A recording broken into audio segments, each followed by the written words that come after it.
So I haven't posted for a couple of weeks. I just felt like nothing was really progressing. You know, winter at the moment, it's so incredibly wet. There's so much rainfall.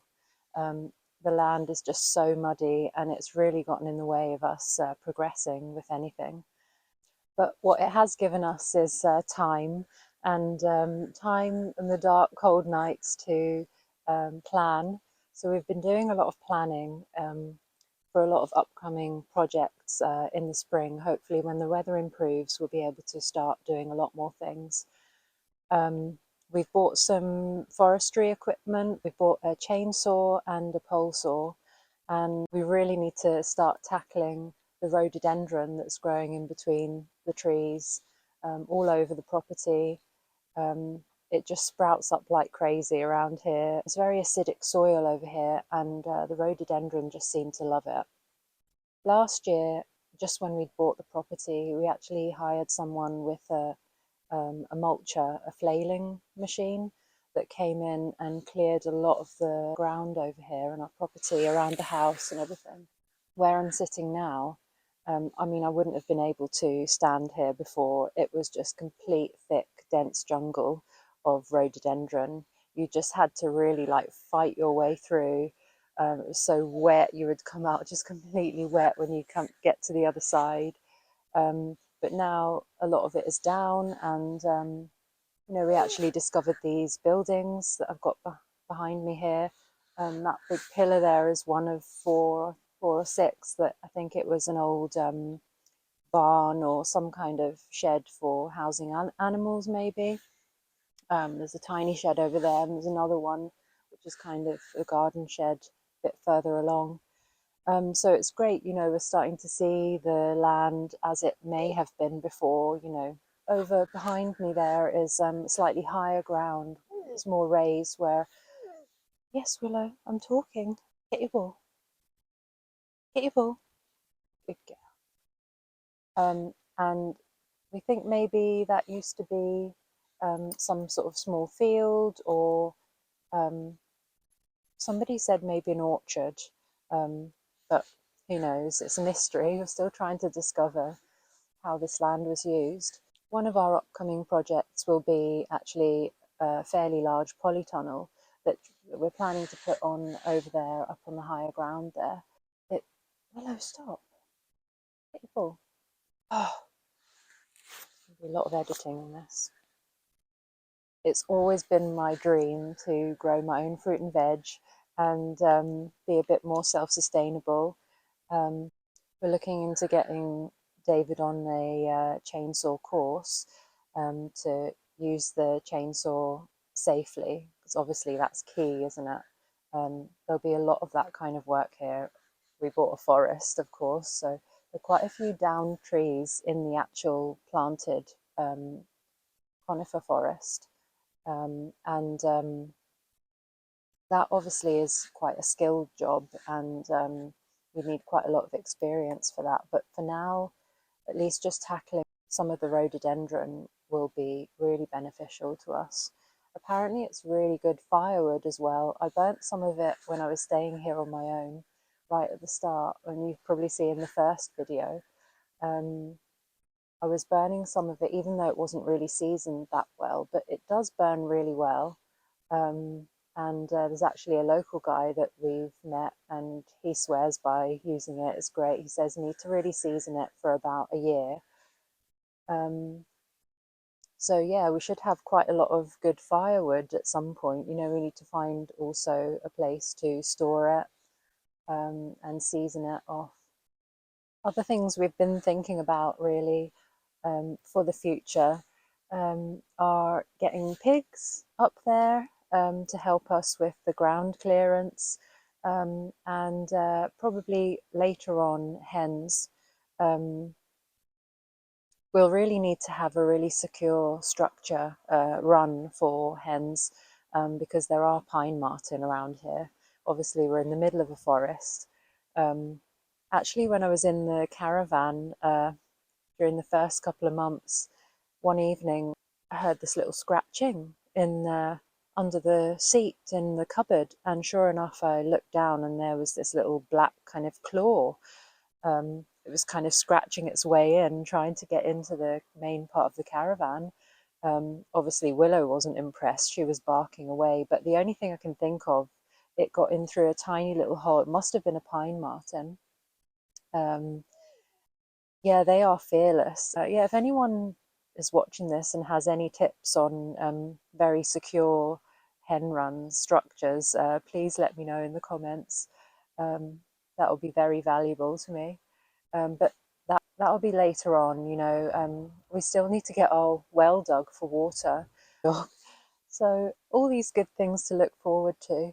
But hopefully next week we might have something more interesting to show you. This is why we need to get on to getting rid of the rhododendron, because it just sprouts up everywhere. This is all mulched rhododendron. It was just a complete and utter jungle over here of rhododendron, and it's already starting to sprout up again. This is just about where I want to put the polytunnel. It's kind of protected a little bit. We've got this perimeter around it. Well, it is rhododendron. We'll have to trim it down at some point, but for now it should keep the wind at bay a little bit, at least on one side. And then here, hopefully we can keep some pigs. They have to be pretty hardy pigs to live up here. That's the house just down there, just beyond the trees. We'll try and keep some of these trees here.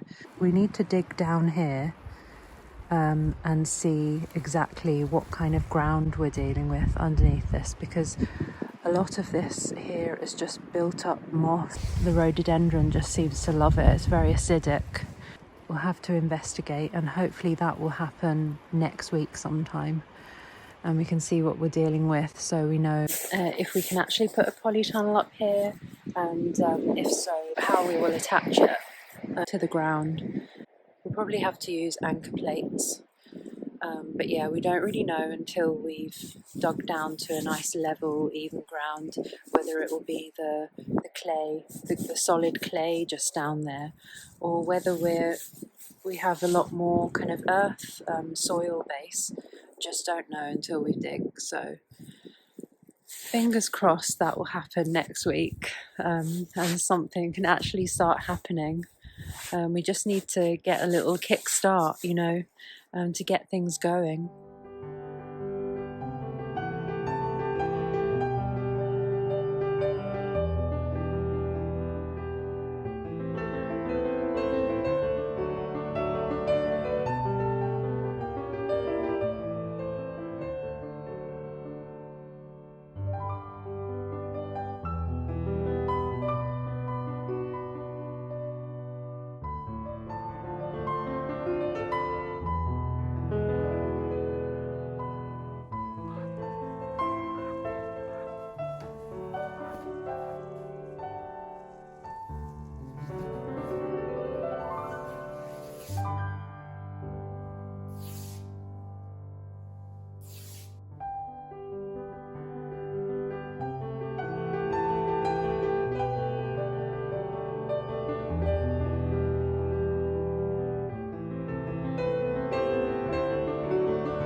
You have to be quite careful about where you step around here, because a lot of the land is very peaty and boggy, and because of the amount of rainfall that comes down here, sometimes you can easily get your foot stuck way down into the earth.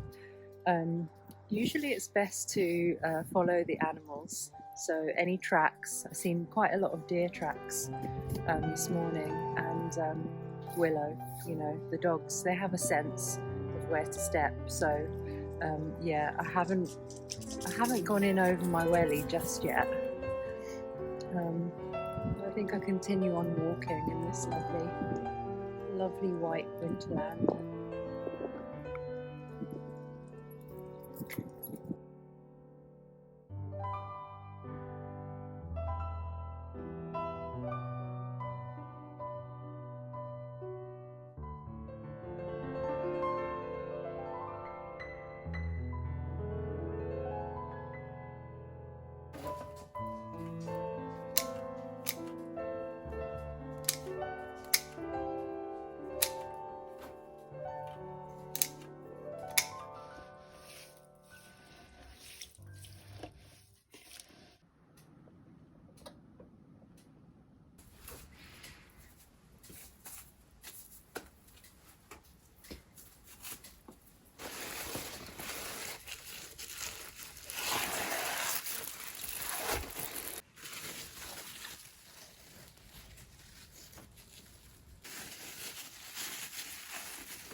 I also wanted to say thank you so much to everybody that has watched my videos so far and subscribed.